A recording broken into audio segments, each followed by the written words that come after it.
بسم اللہ الرحمن الرحیم۔ آر سپیکس کے معزز ناظرین السلام علیکم۔ پیارے دوستو، حضرت عمر بن خطاب رضی اللہ تعالیٰ عنہ تاریخ اسلام میں وہ پہلے حکمران گزرے کہ جنہوں نے 22 لاکھ مربع میل جتنے وسیع علاقے پر حکومت کی۔ ان کے اندر پائی جانے والی بہادری اور عدل و انصاف کا وہ معیار انہیں دنیا بھر کے انسانوں سے ممتاز بناتا ہے۔ آج کی اس ویڈیو میں ہم عدالت فاروقی میں پیش آنے والا ایک ایمان افروز واقعہ آپ سے شیئر کرنے جا رہے ہیں۔ دوستو، امیر المومنین حضرت عمر فاروق رضی اللہ تعالیٰ عنہ کی عدالت عالیہ میں ایک مقدمہ پیش کیا گیا۔ دو خوبصورت نوجوان ایک جوان کو پکڑ کر حاضر ہوئے اور کہنے لگے، اے امیر المومنین، اس نوجوان نے ہمارے بوڑھے باپ کو قتل کر دیا ہے، اس ظالم قاتل سے ہمارا حق دلوا دیجیے۔ آپ رضی اللہ تعالیٰ عنہ نے دعویٰ سنا اور اس کے بعد ملزم کی طرف دیکھا اور کہنے لگے، اب تو اپنی صفائی میں کیا کہنا چاہتا ہے؟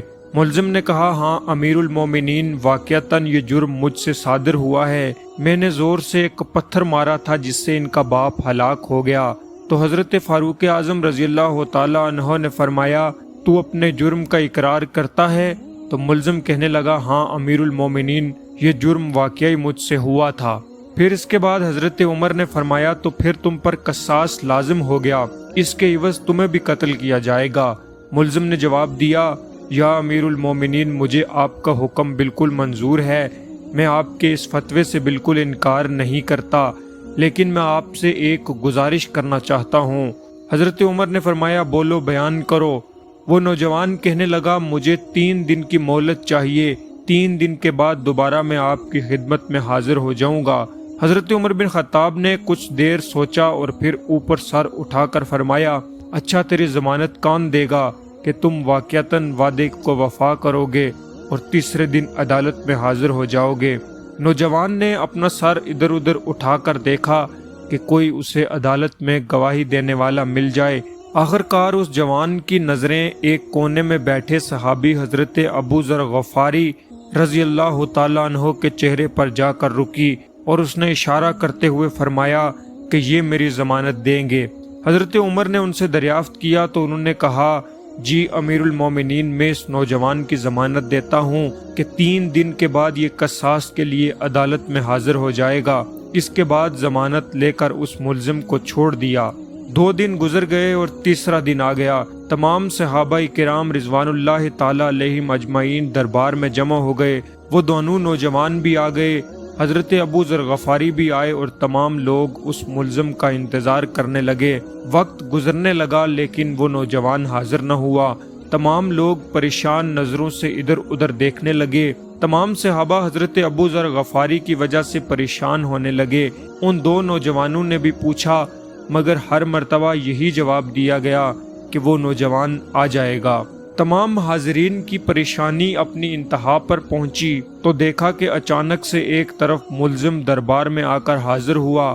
اس کا جسم پسینے سے شرابور تھا، چہرے پر کافی گرد جم چکی تھی، مسلسل بھاگنے کی وجہ سے اس کی سانس پھول گئی تھی۔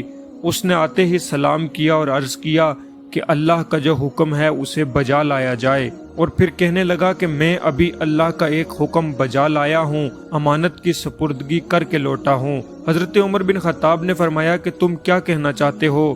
تو اس نے کہا کہ میں امانت مالک کے سپرد کرنے گیا تھا۔ پھر وہ کہنے لگا کہ واقعہ کچھ یوں ہے کہ میرا ایک چھوٹا بھائی ہے، میرا والد فوت ہو گیا اور مرنے سے پہلے اس نے میرے پاس چھوٹے بھائی کے لیے کچھ سونا رکھا تھا اور وصیت کی تھی کہ جب وہ جوان ہو جائے تو یہ سونا اس کے سپرد کر دینا۔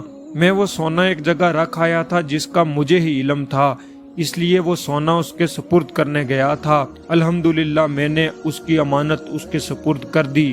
امیر المومنین حضرت ابو ذر غفاری رضی اللہ تعالیٰ عنہ سے پوچھنے لگے کہ آپ نے اس کی ضمانت کیوں دی تھی؟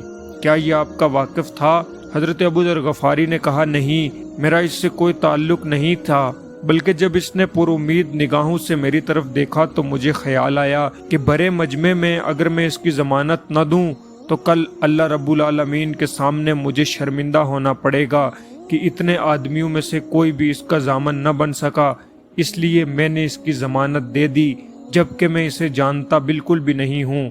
مجھے یہ بھی نہیں معلوم کہ یہ کہاں رہتا ہے، بس اس کی ظاہری شرافت نے مجھے یقین دلا دیا تھا کہ یہ وعدہ کا پکا ہے، اور میں نے اس کی ضمانت دے دی۔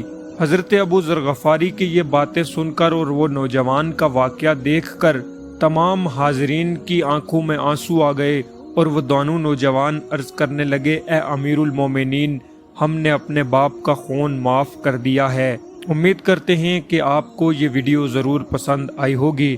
پسند آنے کی صورت میں اسے لائک کر کے اپنے دوستوں کے ساتھ شیئر کر دیجئے۔ آپ سے ملاقات ہوتی ہے اسی طرح کی ایک اور نئی ویڈیو میں، تب تک کے لیے اللہ حافظ۔